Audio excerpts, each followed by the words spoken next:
Bonjour et bienvenue dans cette édition de la mi-journée. Ce week-end a été marqué à La Roche-sur-Yon par l'inauguration de KM qui succède à Fusion.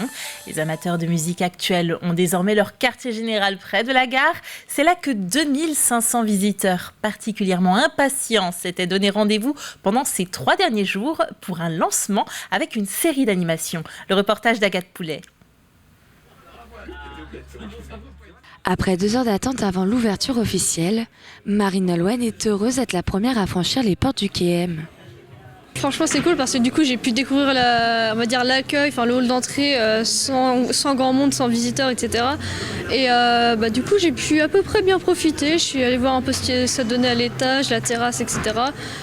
Franchement c'est un très beau lieu, j'adore, c'est super bien fait. Que ce soit dans les 2 salles de concert, le hall ou la terrasse, le public yonnais semble conquis par l'architecture et l'aménagement qu'offre ce lieu moderne et intimiste. Le lieu global avec le mélange de minéral et de bois qui est magnifique, vraiment très réussi, l'autre salle aussi. Là c'est beaucoup plus intimiste dans la salle à côté. L'artiste local, là, Terrier, qui démarre, qui essuie les plâtres. Ça a l'air d'être vraiment sympa. La scène, je la trouve vraiment très bien agencée. On sent qu'il y a une communion avec les 2 salles. Et puis l'ambiance est très, très, très sympathique. Pour les habitués de l'ancienne salle de concert Le Fusion, le KM est à la hauteur de leurs attentes. Ouais, la programmation est alléchante, mais à la fois on était habitué avec le Fusion, qui est donc le prédécesseur du KM, à cette qualité. Donc franchement on retrouve le niveau de prestation qu'il y avait en temps, dans un lieu encore plus grandiose, quoi. De leur côté, l'équipe du KM est prête pour sa première programmation en proposant au public des styles de musique divers et variés. On est impatient de faire découvrir tous ces artistes. Certains connaissent déjà et d'autres un peu moins connus. Et justement, c'est ce qui fait un peu la richesse, c'est la variété et l'éclectisme de la programmation. Pour cette première soirée, l'artiste vendéen Terrier a ouvert le bal pour la programmation de cet hiver qui s'annonce prometteuse. Le KM affiche déjà complet pour son prochain concert vendredi avec le groupe Technomeute. Inauguration aussi à Sainte-Gemme-la-Plaine. Les habitants ont pu découvrir samedi la toute nouvelle aire de jeux et de loisirs de la commune. Une inauguration qui peut paraître anodine, mais qui souligne surtout le développement de certains bourgs, des bourgs vendéens jusqu'à ces dernières années un peu endormis et qui depuis quelque temps bénéficient d'une nouvelle attractivité. On voit bien qu'il y a une demande forte. Et donc nous, on s'organise pour les accueillir au mieux. C'est vrai qu'on a une commune quand même qui est un peu attractive. Et donc pour nous, avec les enjeux aussi, d'adapter les équipements pour une population comme ça. Et aujourd'hui, nos équipements sont saturés.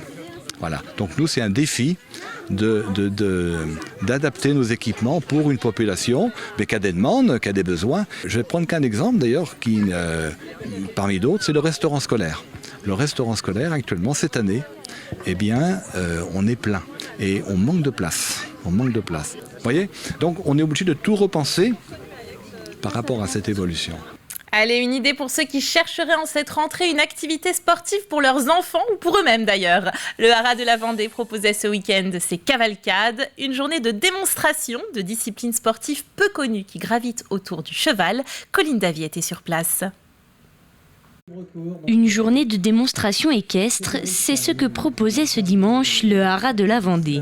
L'occasion pour les professionnels de présenter des disciplines peu connues et d'attirer les jeunes amateurs. Régulièrement, on a des parents qui viennent nous voir avec leurs enfants, qui nous ont vus évoluer sur les cavalcades et qui viennent s'intéresser à ce qu'on propose, quoi, en fait. On n'a pas beaucoup d'occasions de pouvoir justement présenter au grand public notre discipline.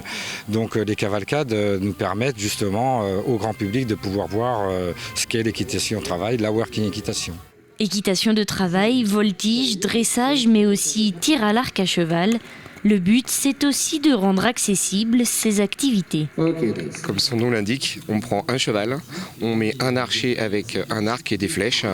Et le but, c'est de pouvoir tirer les cibles que l'on nous présente. Sur cette discipline, l'avantage, c'est qu'on peut commencer très bien avec des colonies de vacances et en atteignant le haut niveau. Donc le côté en fait animation, amateur et professionnel. De nombreuses familles se sont déplacées pour différentes raisons. J'aime l'équitation et comme j'en fais, je voulais voir les chevaux.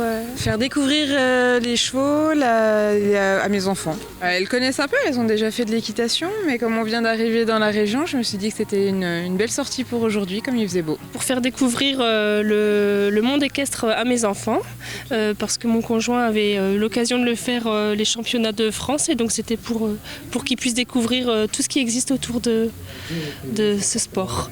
Pour découvrir l'univers du cheval, 2000 personnes ont foulé les chemins du Haras sur la journée. Voilà, porte fermée et on peut s'élancer sur le top suivant. Un mot de tennis à présent, c'est ce soir sur le plateau de 85 chronos que Maxime Contant, le co-directeur de l'Open de Vendée, nous donnera la primeur de l'annonce de la composition du plateau sportif du tournoi. Nous saurons donc en détail qui sera amené à affronter Richard Gasquet, qui viendra pour la première fois au Vendespace. Rendez-vous est donc donné à 19h05 en direct sur TV Vendée pour mettre fin au suspense. Et du sport toujours avec ces images de paratriathlon. C'était ce week-end à Saint-Jean-de-Mont. Il y avait énormément de monde sur le bord de la route pour applaudir les sportifs. Un plateau très relevé pour cette finale du championnat de France. Une compétition qu'a beaucoup apprécié la triathlète Gladys Lemoussu, ravie de sa participation. Ce qui est pas négligeable, c'est que je suis chez moi. Donc j'avais le nom Gladys qui sonnait partout tout au long du parcours. Et ça, en fait, c'est comme c'est un peu comme les Jeux qui vont se dérouler à Paris. Ça va être les Français seront derrière les Français. C'est important le public pour nous, notamment que dans le sens où on est moins médiatisé que les valides, si je puis dire. Mais je pense que c'est de bon augure. Je pense qu'il faut commencer localement, à titre local, d'être soutenu. Et puis je pense que les Jeux de Paris 2024, ça va donner un élan et un essor je l'espère, merveilleux pour nous en tant que parasport. Voilà, et c'est sur cette belle compétition que s'achève cette édition. Merci de l'avoir suivi avec nous. On se retrouve pour une nouvelle édition ce soir à 18h. En attendant, passez une belle après-midi. À bientôt.